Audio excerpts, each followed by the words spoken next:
In this video tutorial, we're going to take a first look at Adobe Connect. My goal for this training is just to show you some of the elements that are on the screen. Everything that I show you now, we will discuss in more detail in future video tutorials. So let's get started.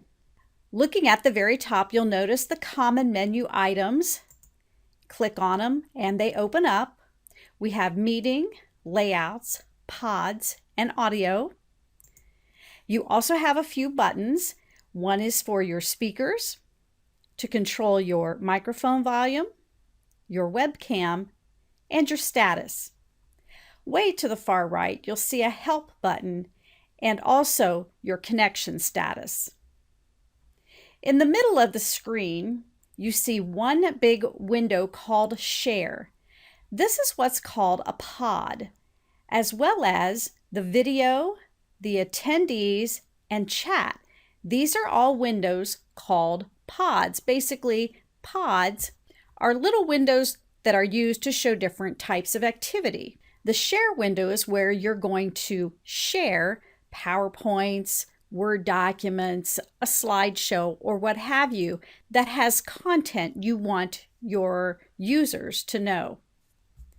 The pods can be moved anywhere you want just by clicking on the gray bar at the top.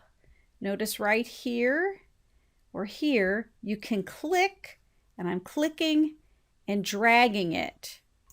I can also resize this pod if I want, if I need it bigger or smaller, and I can move it back. So pods can be moved around. You can completely get rid of them if you don't want them. You can move them to wherever you want. And like I said, there's different types of pods. Looking at the menu here, there's a share pod, notes, attendees, videos, chat, files, and a variety of others. So these are all little windows, or you can make them big windows like the share pod, that you can have on your screen to suit your needs as you're teaching your course. Over to the far right, this is called the layout section. And what Adobe has done is given us a few samples to get us started. Because they know when you do an online synchronous session, you may want to start by sharing some information. So this is the sharing layout. But you may want to move to a layout that's more suited for discussion and interaction among your users.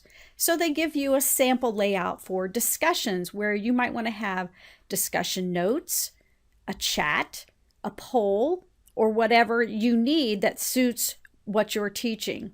And remember, like I said before, pods can be moved around wherever you want and resized to fit your needs.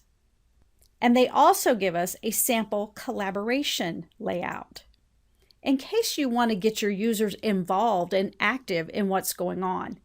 You might want to share a whiteboard where they will highlight or circle or draw items on the screen. You may want them to share files with each other, have some more chats, notes, and again, whatever works for you.